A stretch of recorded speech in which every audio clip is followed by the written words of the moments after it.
Baik, selamat malam. Perkenalkan, nama lengkap saya Pedro Gonzales Jahalu. Kali ini saya akan kembali membahas hasil review dari mata kuliah Teori Sosiologi Modern. Bukunya yang berjudul The International Library of Sociology, The Functions of Social Conflict.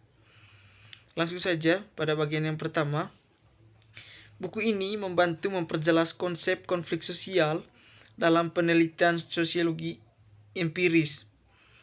Konsep ini mungkin dianggap tidak benar atau salah, tepat atau tidak kompeten, jelas atau tidak jelas, bermanfaat atau tidak berguna. Konsep ini adalah alat yang dirancang untuk menangkap aspek realitas yang relevan dan dengan demikian merupakan definisi atau resep dari apa yang harus diamati. Buku ini juga khusus membahas sejumlah proposal dasar yang telah disaring dari teori-teori konflik sosial, khususnya dari teori George Simmel. Proposisi-proposisi ini pada gilirannya diperluas dengan dikaitkan dengan temuan-temuan lain yang bersifat teoritis atau empiris. Bagian pertama dari buku ini menjelaskan bahwa salah satu topik utama dari pertemuan pertama masyarakat sosiologis Amerika tahun 1970 adalah konflik sosial. Makalah utama dibacakan oleh Darwin, Social Thomas and Carver. Menurut Carver, saat ketidakharmonisan dan antagonisme terjadi, seseorang dapat berbicara tentang masalah moral dan ilmiah. Selanjutnya di bagian pertama ini turut membahas generasi pertama sosiolog Amerika yang melihat dan mengarahkan diri sebagai reformis dan audiens reformis. Citra diri dan publik semacam itu menarik perhatian pada situasi konflik, dan ini menjelaskan perhatian para sosiolog terhadap dirinya. Lebih jauh, dijelaskan bahwa konflik sosial tidak sekedar dipandang sebagai fenomena negatif, tetapi juga melainkan fungsi yang positif. Secara khusus, konflik memberikan kepada para sosiolog ini kategori penjelas utama untuk analisis perubahan sosial dan kemajuan. Salah satu contohnya seperti yang dikatakan oleh Emil Durkheim terhadap kasus pencurian, di mana dia memandang bahwa tidak semua kasus pencurian itu dianggap sebagai sebuah hal yang negatif, tetapi juga di balik itu semua mengandung nilai-nilai positif, di mana kasus pencurian dapat menimbulkan adanya norma dan aturan. Karena norma dan aturan ada karena adanya sebuah konflik atau sebuah persoalan. Nah, hal ini ya nantinya akan mengatur perilaku masyarakat sehingga kehidupannya akan lebih baik lagi tanpa adanya kasus-kasus yang dapat memecah belah masyarakat atau menyebabkan sebuah konflik sosial. Part yang kedua menjelaskan bahwa situasi konflik yang realistis mungkin akan terjadi, khususnya apabila tidak ada persediaan yang memadai untuk merealisasikan perjuangan dan perasaan tidak realistis yang menyimpang dari sumbernya. Dalam realitas sosial yang konkret, suatu campuran yang murni akan ditemukan. Mungkin hal yang dimaksud di sini adalah konflik dan ketegangan. Talcott Parsons mengungkapkan hal ini dengan sangat baik dalam uraiannya tentang mekanisme kambing hitam. Menurutnya, karena berbahaya dan salah satu mengekspresikan antagonisme dengan bebas terhadap anggota kelompok in-group, seringkali secara psikologis lebih mudah untuk menggantikan dampak pada kelompok luar dalam hubungannya dengan yang sudah ada. Kambing hitam demikian jarang muncul tanpa sortne dasar antagonisme yang masuk akal karena ada konflik cita-cita atau kepentingan yang nyata. Dengan kata lain, salah satu sumber kombinasi yang tidak realistis dalam konflik realistis terletak pada institusi yang mendefinisikannya ekspresi bebas antagonisme terang-terangan sebagai suatu yang berbahaya dan salah.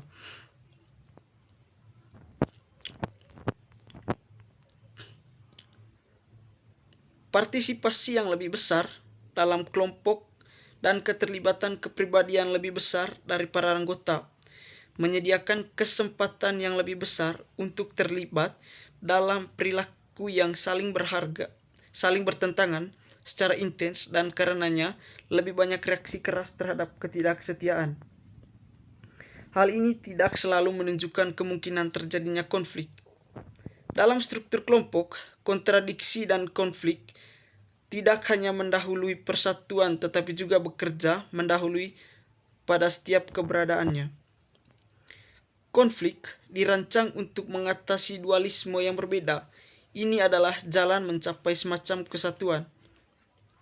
Mungkin hal ini adalah fakta paralel bahwa itu adalah gejala kekerasan dari penyakit yang merupakan upaya organisme untuk membebaskan diri dari gangguan dan kerusakan. Konflik itu sendiri menyelesaikan ketegangan antara perbedaan. Misalnya ada beberapa cara menyelesaikan sebuah konflik. Misalnya ada adjudikasi, yaitu penyelesaian sebuah masalah melalui pengadilan. Kemudian bagian keempat, kelompok masyarakat dalam keadaan damai dapat memperkenankan anggota antagonistis di dalamnya untuk hidup dengan satu sama lain dalam situasi yang bimbang, karena masing-masing dari mereka dapat menjalani sendiri dan dapat menghindari tabrakan. Akan tetapi, konflik menarik para anggota untuk berkumpul dan membiarkan mereka mengikuti dorongan yang mempersatukan sehingga harus bergaul atau saling menolak. Ini adalah alasan mengapa perang adalah kesempatan terakhir untuk negara yang syarat dengan antagonisme untuk mengatasi antagonisme tersebut. Selain itu, dijelaskan juga bahwa hubungan timbal balik yang terkenal antara orientasi despotik dan kecenderungan kelompok suka berperang bertumpu pada dasar tidak resmi ini, yaitu perang membutuhkan peningkatan terpusat pada bentuk kelompok, dan hal ini dijamin terbaik oleh despotisme.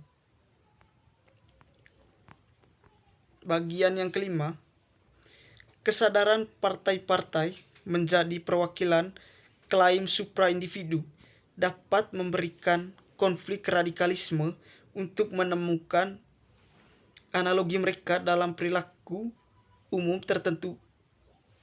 Yang kedua, sangat mementingkan diri sendiri dan cenderung artistik. Yang ketiga, atas dasar kesepakatan bersama dari kedua belah pihak, masing-masing membela hanya klaim dan tujuannya, menolak semua pertimbangan pribadi atau egoistis. Konflik diperjuangkan mengikuti logika intrinsik dan tidak diintensifkan maupun dikendalikan oleh faktor-faktor subjektif. Simmel mengklaim bahwa objektivit perjuangan yang melampaui pribadi kemungkinan besar lebih radikal dan tanpa ampun daripada konflik karena masalah pribadi yang mendadak. Bagian yang keenam, konflik memungkinkan beberapa hal.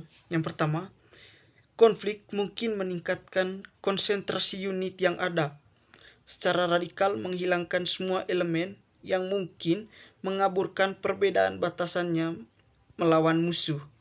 Mungkin juga membawa orang-orang dan kelompok bersama-sama yang tidak memiliki hubungan dengan satu sama lain.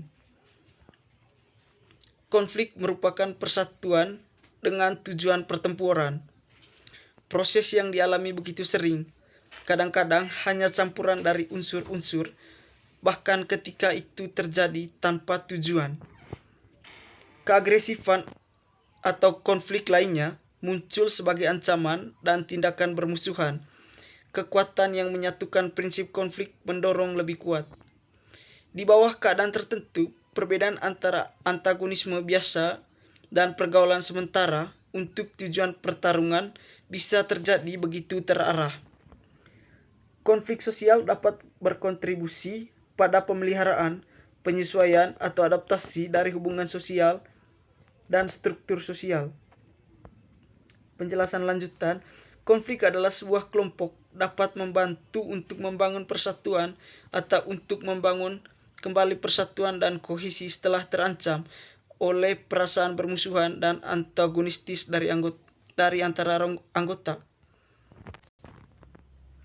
Namun, tidak semua jenis konflik memberikan manfaat terhadap struktur kelompok atau konflik yang dapat menggantikan fungsi untuk semua kelompok.